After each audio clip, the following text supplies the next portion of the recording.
Awesome. Welcome to another episode of A Podcast. Your host, Stephen Maxted here. And today we have Leroy Peters with Carefree Concierge. And Leroy and I met through a business networking group, which is fantastic. And we have continued the relationship. And so recently we were chatting a couple weeks ago and I was like, why have we not done a podcast episode yet? I know I'm early on in the journey, Right. but just the level of detail that we were diving into, we were talking tech, different growth things with you, and yeah, anyways, here we are. So thank you, listener, for jumping in with us today. And Leroy, thanks for being here. And if you want to take a second to introduce yourself in your words, that would be great. Perfect. Yeah, thanks so much, first of all, Stephen, for inviting me to be on the podcast. This is an exciting day. And I've been hearing these and watching these for the last little while. Nice to finally be on camera. I just wish I had your tan. I don't know why I look so pale right now.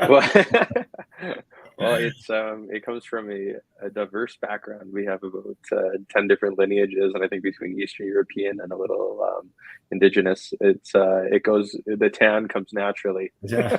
But my sister did not get those genes. It's paying off. I got to obviously get out of the office more and get in the sunshine, hit some more golf courses. So I wish that was the case. I've only been on once this year. Yeah. But, that's the time just flies. Yeah. It's always the end of the weekend where you think we should have gone golfing. Yeah. So, exactly. Yeah. So a little bit about Carefree Concierge. We are a full service moving company. So what that means is we do everything from sorting and organizing, helping people kind of vet out the things that they actually do need and use in their home, as opposed to just having things around that are clutter and become a source of frustration, and don't allow you to have that peace of mind that you have when you have a nice, clean, neat, organized home. So we start with that process. Then we pack everything, move it all over to the new home, unpack and set up. And we do all of that usually within 2 or 3 days. So when our clients walk in, our team of concierge have put everything up from shower curtains are hung, artwork, paintings are on the wall, beds are made, kitchen's set up, coffee makers ready to go if they ask us to do that for them, or we're ready to pour them a cold drink when they walk in. But bottom line is we take all the stress out of the move. The packing material is taken out. Like literally they walk into their home and it's ready to go.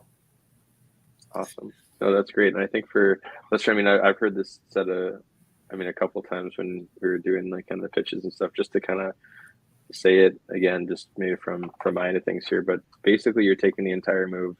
And I mean, I know most moving companies are, like the pitch is stress-free, and ultimately they get the boxes to the destination and they offer different things within that experience. And yours is a little different, a little more like full encompassing when I've heard you speak about the services that you offer and just the story sharing, as you mentioned, like having the attention to detail with having something ready for them to make it feel like home when they walk in the door. You do everything from putting the cutlery away, the glasses in the cupboard for them, plates, beds made. So It's not, there's no other work needed. Although, moving alone and just having the physical stuff moved is a huge task. You've taken it a step further and you're offering this kind of like chocolate on the pillow style, like tuck in. That's what I'm imagining, like at a hotel to picture that for someone, because maybe they haven't had your experience, but they've experienced, a hotel style service. And I think that's, in some ways what you've offered to folks. And you've done really well at doing that. And you just mentioned before we got on here that the team is growing. I don't know if you're the one to talk about this, but it sounds like you have now 3 kind of squads. Is that right? The right way to say it? We have two full squads, right? Yeah. Right before, it was like a little between there. So 2 full squads, and I don't know how many folks are working on each move when people have the experience of using you guys show up. Is 2 or 3 people per move? Yeah, that's a great question, Stephen. It really depends on the size of the move, but ordinarily, if we're doing a 2 or 3 bedroom move, we'll have 2 of our team members on for the packing side. And anytime moving is required, so whether we're removing items that our clients want to donate to charity or they don't need anymore and maybe have served their life, there's often things that just don't need anymore, and they've fulfilled their purpose. And as much as Right. we like avoiding the landfill, sometimes there are things that's just the only home. If we can recycle it, we will. Right. But on those dates when we are moving things out, then our team grows a little bit. So we'll bring in those people. They continue to pack and get the home prepped and ready, and our clients, encouraged and happy and stress free. And the two other people will show up and remove those items. And on moving day, we are up to a full squad of 4. So on those dates, 2 or 3 people are loading, and one person's doing the last minute thing, cleaning up the dishes from the morning breakfast, washing them, getting them put away, putting the coffee maker and the toaster into a packing bins, and doing whatever we can to make our client just sit back and relax and enjoy the process. And we do a lot of visiting. A lot of our clients are senior. That's the majority of who we serve. So it's an overwhelming thing for them. They've spent 30, 40 years in that home, growing their family, raising their family. And so there's the prospect of leaving that family home. That's daunting. There's the reality that they can't go back. Unlike you or I at our current ages, if we decided to sell our family homes and didn't like it 3 months later, this new lifestyle we had chosen, well, we just buy another home and go back, right? Turn the clock back and do it again. That's not a possibility for most of our clients. So there's that real sense of this is a new season, a new chapter, and life is changing. So we do a lot of encouraging and reminding them this is a good thing. Your next season is going to be the best years are still ahead of you, not behind you. Those types of things, and it's a lot about holding their hand and going on the journey with them. Right. It's not just them moving; it's we're in this together. And I think that shows our genuine interest in getting them there, relaxed, comfortable, that ease of settling in. That's as big a part or bigger than the actual move itself. So for sure. Is there a common, I think you just kind of like highlighted, but maybe to dive in deeper to really like plant a seed with someone that's maybe going through this stage in life where I'll call it maybe their parents are moving. And then they're probably the person that maybe is even in contact with you initially, or a family member as a general. But when you are moving that person, is there a common conversation that comes up other than kind of what you just alluded to? Is there any further thing that is like 9 out of 10 times something that's said by the person that you're moving, or it's something that you have to say to them to kind of calm them down? If you said, or maybe you covered it already, and it's okay if you're repeating yourself. No. There's definitely like consistency in the messaging from our end. Some clients though are head over heels, can't wait to get there. Like it's just a sense of relief knowing this big house, whatever size it is, to them, it's all the maintenance, all those things, it's over. So they're going to live on a cruise ship. Like they've chosen we use that term because they're going, into a residence or community where the food's provided, the housekeeping is done, the laundry's done, all that kind of stuff. And they're still young, vibrant people who are looking forward to the social side of like literally living on a cruise ship. There's activities on the Lido deck by the pool. There's shuffleboard. There's, all that stuff. So those clients, they're just loving it. Can't wait till it's done. But we do have our clients that are a little overwhelmed and thinking this is too big a change. And so we come along those clients, and a lot of it has to do with just asking questions about their favorite memories in this house. All of those types of things, like what was the most extraordinary thing that happened here? What's your favorite goofy memory? Tell me one of the things the kids did that you just thought, oh my gosh, how in the world did this happen?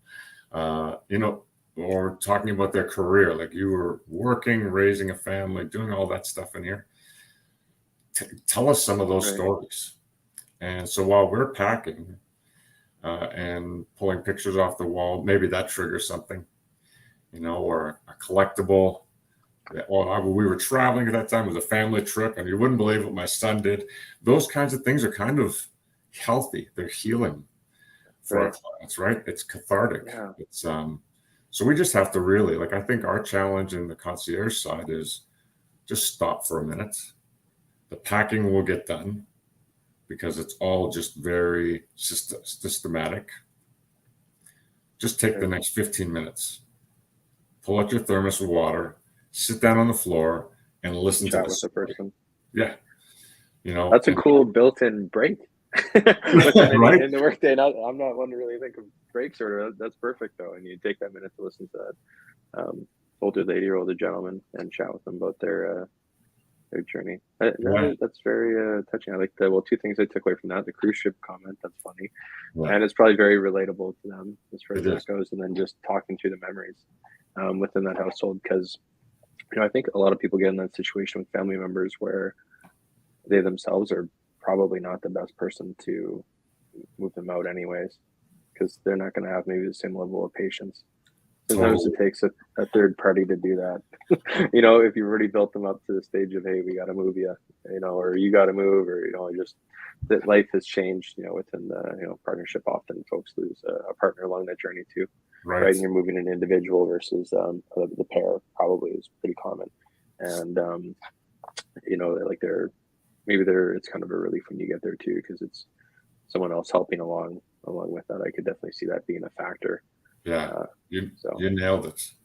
You nailed it. Like there's far too often it's just one that we're moving, right? And yeah, that was not their vision of how their retirement, their golden years was going to be.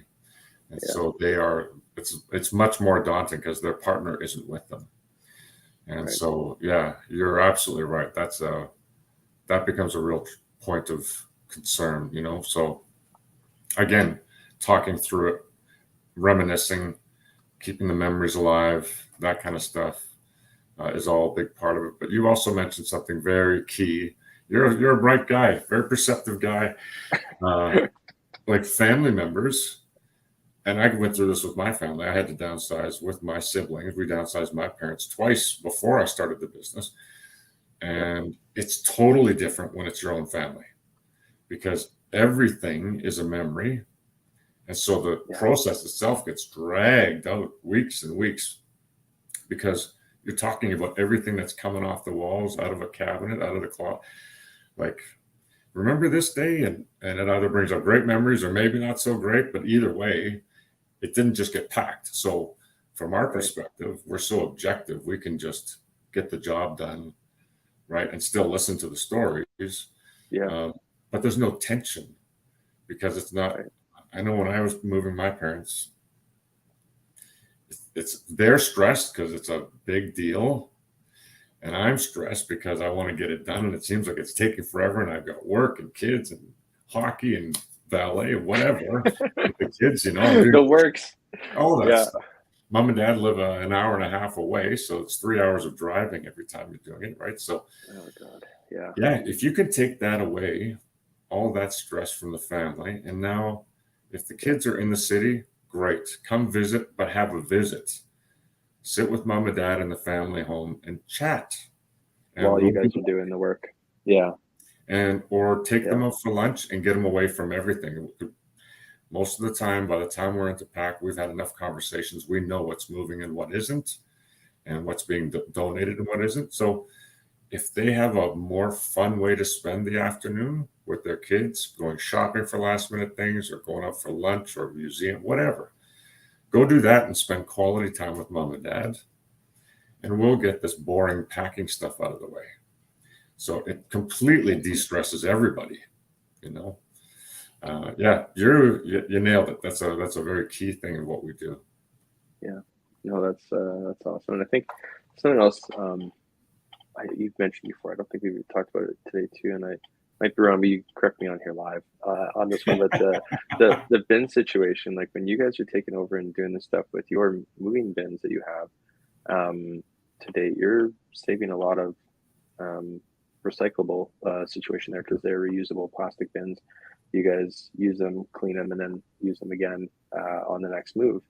And I think there was some number, you told me this, right? There was Yeah. like some big number. It was like how many bins like you've saved or how many boxes you've not had to, have someone use, and no one has to worry about running around. I remember years ago when I worked at the LC in university, and people would come in, near the end of the month for moving boxes, and Right. it's just like terrible. Those are not good boxes to use moving. Like, like they're often, it's just not, they're half broken down. So you're using like nice sturdy boxes, and your reusable situation there, which is great for the environment. We consider that, and it's just another time-saving thing for folks looking to pack up.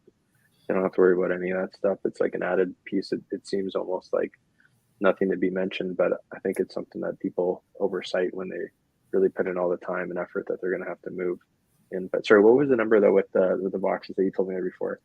How many boxes have you guys? You figure it was like thousands, right? Yeah, if you just do the simple Yeah. math, an average move is 40 to 60 boxes if you use regular medium-sized U-Haul boxes. So let's say 50. And we're on our 440. They do it. Okay. We'll do easy math. So average move is 50 boxes, and we're on our 440th move this week. So what's 440? 22,000. That's 22,000 boxes. 22,000 boxes. That's how many we've saved from the landfill over the last 4 years. And our anniversary is coming up in August, so that's literally a 4-year number. That's interesting. Yeah, that's a lot of boxes that didn't hit a landfill. It's a lot of money our customers save too, Stephen, because a lot of people either go buy the cardboard boxes or commit to bins themselves and then be like, what do I do with these things afterwards, right? So it's a lot of savings seen there. Good ESG point for the company as far as that goes. That's really cool. Yeah, that's a big number. I didn't think it was that big. I was going to be like, like 4,000 or 5,000 from our last chat. We do the math right here. 22,000. That's a lot of bins. That's a lot of boxes. So the bins themselves, we have an inventory of about 150 bins.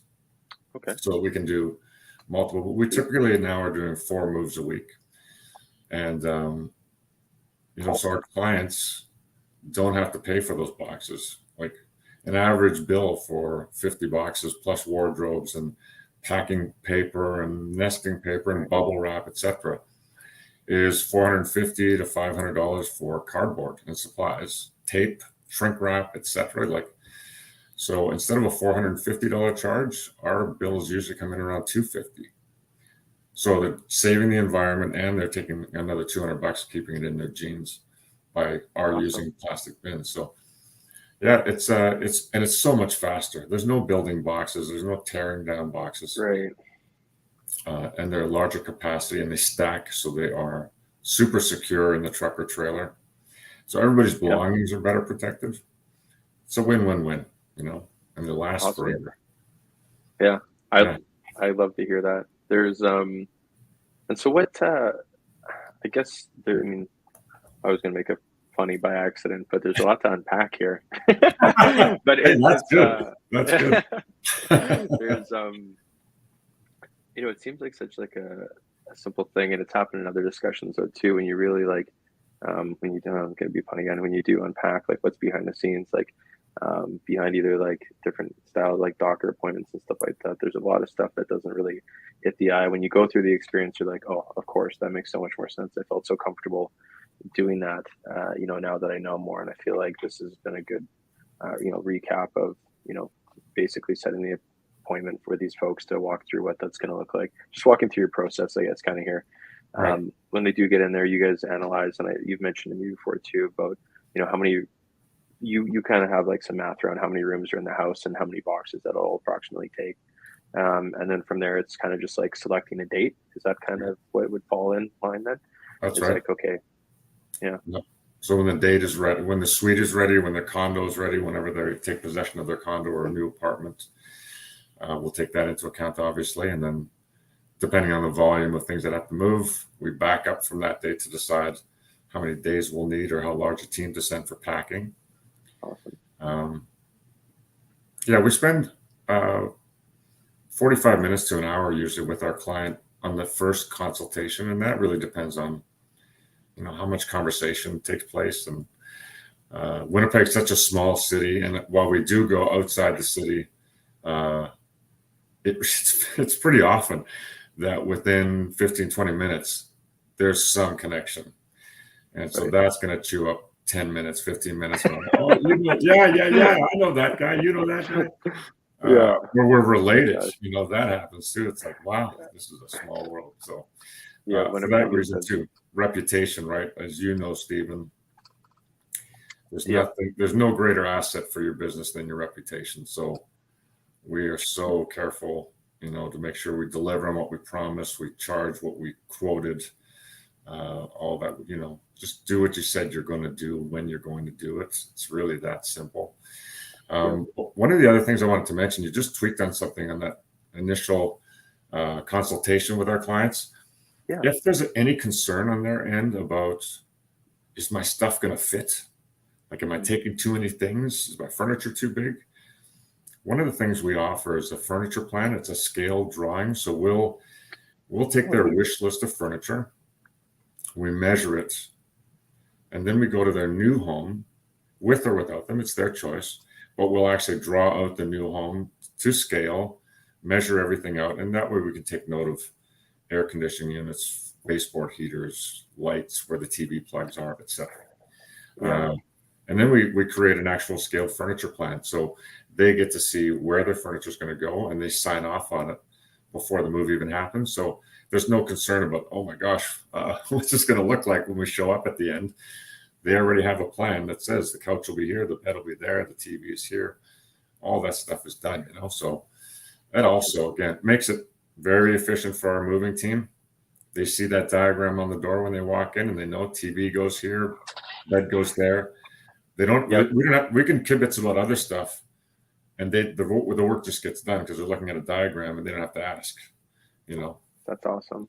So it takes another little element of stress out for our client. And even just saying that out loud, I don't know if I knew the diagram thing. You probably mentioned it. You probably told me, like in between the meetings that we've been at for like BNI and other stuff. I've probably heard it, but just visualizing that again, like top of mind for me, because when that stuff goes through and you're talking about how companies operate and referring them to other people, but that's so neat. I'm just imagining like the front door of a house, or like in this case, many times it's the condo style life, and everyone knows where stuff's going. I know it's a topic right now and we'll probably chat offline about this more, but my grandmother, she's worried about where her dining suite's going. And it's like, we're just fringing on that conversation right now. And it's like, well, it's probably not, like who are you hosting?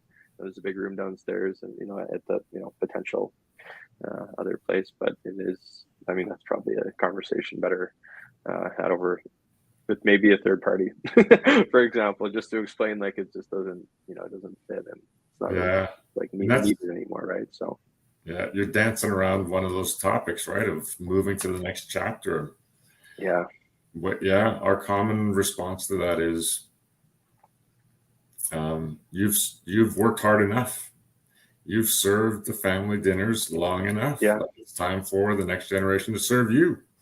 So you just show up with your favorite dessert and whatever, or nothing. Let the family look after you now for a change. You've done your time. It's put your feet up, relax, visit. But those conversations can be tough. That's a great outlook though to have in terms of like referring that, because I think people almost like need to be told like it's okay in those situations, right? Like you've kind of said a few times, I'm just kind of like catching up with that mentality now, right? Of your business and being like, that totally does make sense. And you got the layout and the words there. I guess actually something you mentioned before, a good question for a listener here is we are focused a lot of the time with Winnipeg businesses or Manitoba businesses here on the podcast, but sometimes we reach outside of that, other parts of Canada, and we're going to touch on the different parts of the States as things are growing here. But in terms of Winnipeg and your area that you serve, it's Winnipeg and a little outside. Do you want to, I'm sure that if it was a move for business, you would make it work outside of maybe the area too, but what's your general feel for where you let your customers know, like your what you're really good at, your wheelhouse? Where do you guys normally move?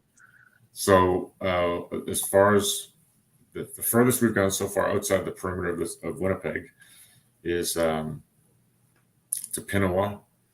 Okay. We've done Pinawa, Niverville, Headingley, St. Francis Xavier. Did I say Niverville? Steinbach?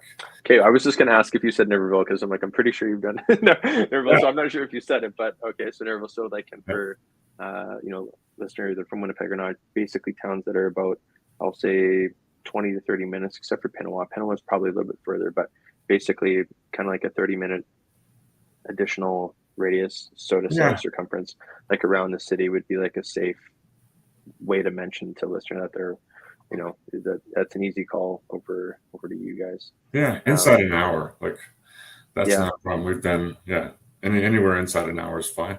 We've done, moves further than that too, but it does get a little more expensive. You're paying for guys to travel out there, right? So the days get a little longer, and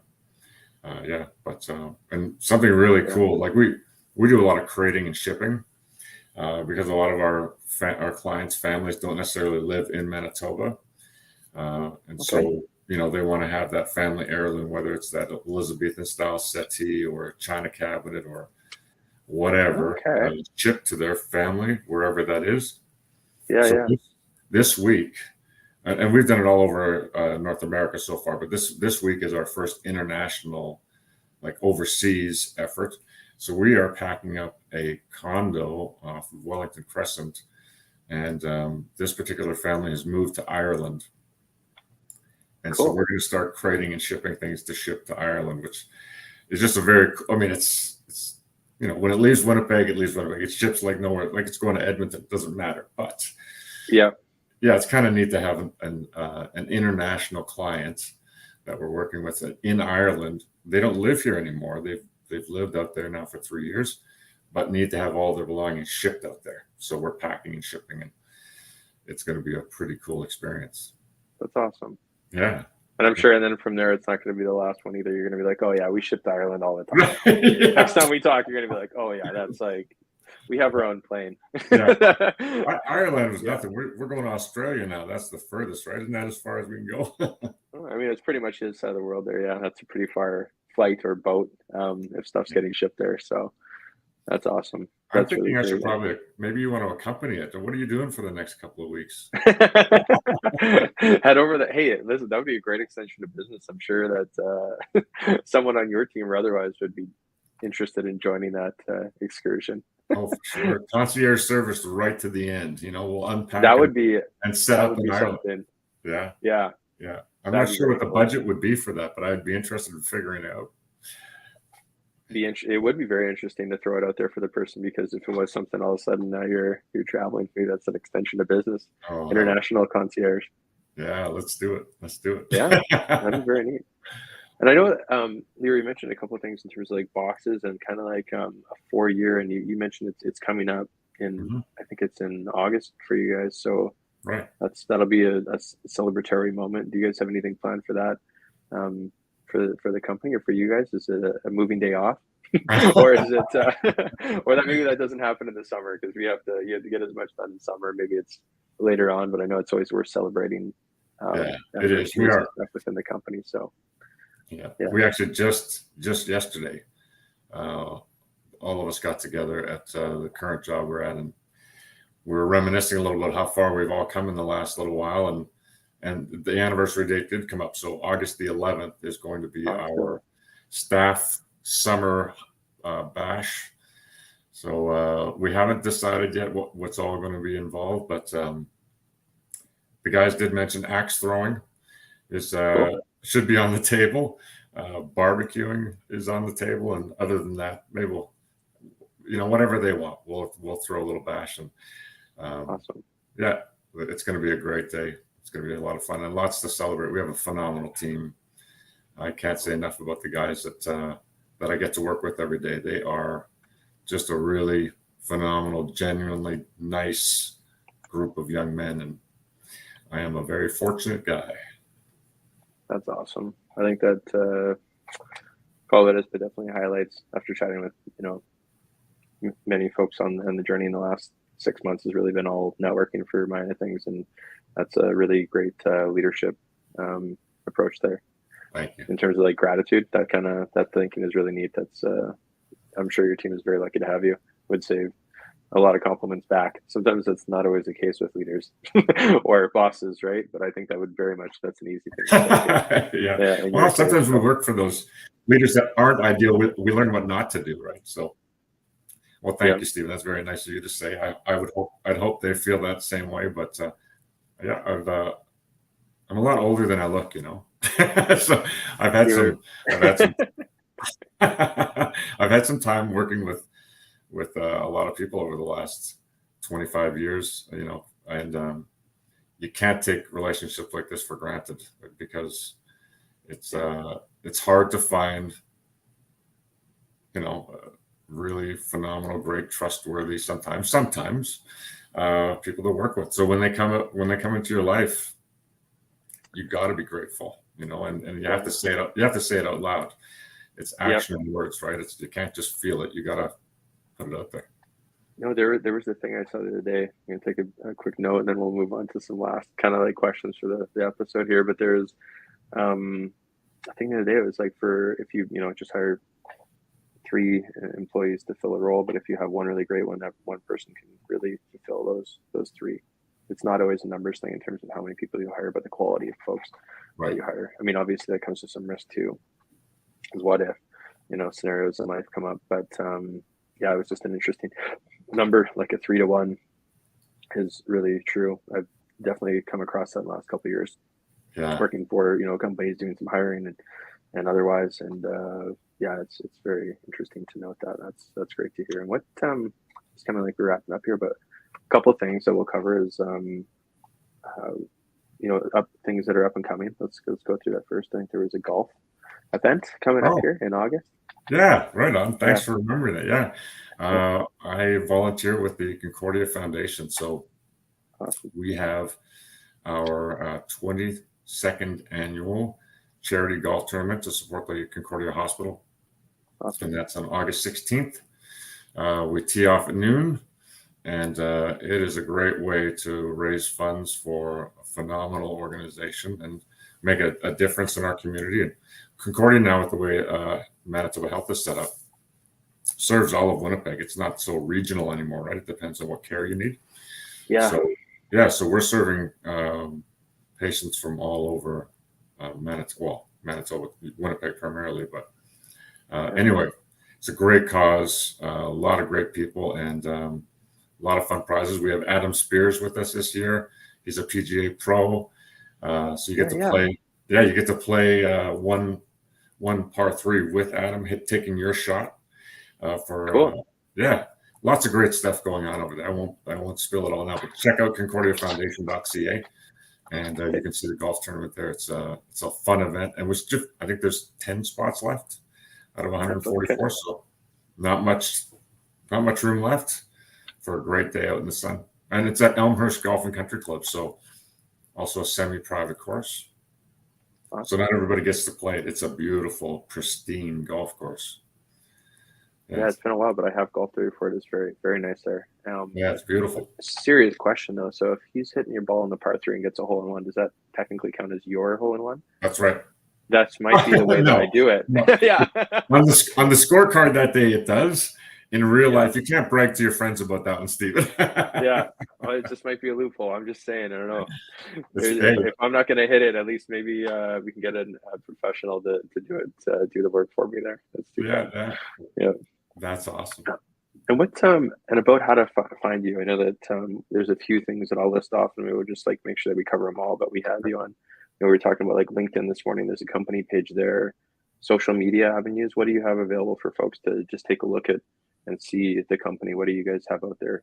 So we're on Instagram, Carefree Concierge Canada, and also Facebook, just Carefree Concierge. And then LinkedIn. And we have our website, of course, at carefreeconcierge.ca. Perfect. So we got website, Facebook, Instagram, and LinkedIn, 4 great avenues, and it's Carefree Concierge, basically for all the names, basically, right? Pretty consistently. Okay. Yeah.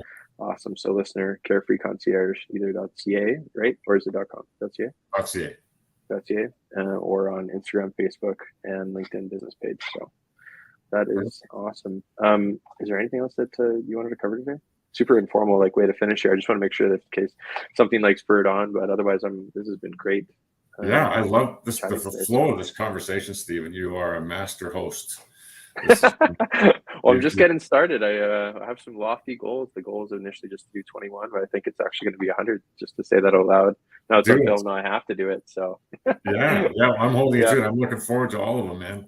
So keep it up. You've asked all the right questions. It's a great, relaxed conversation, which is really good. So thanks for inviting me here, man. This is Stephen. I've had a blast chatting with you and connecting with you here. Awesome. Likewise, Leroy. Thank you so much for joining myself on a podcast today, and we'll call it an episode. Thank you.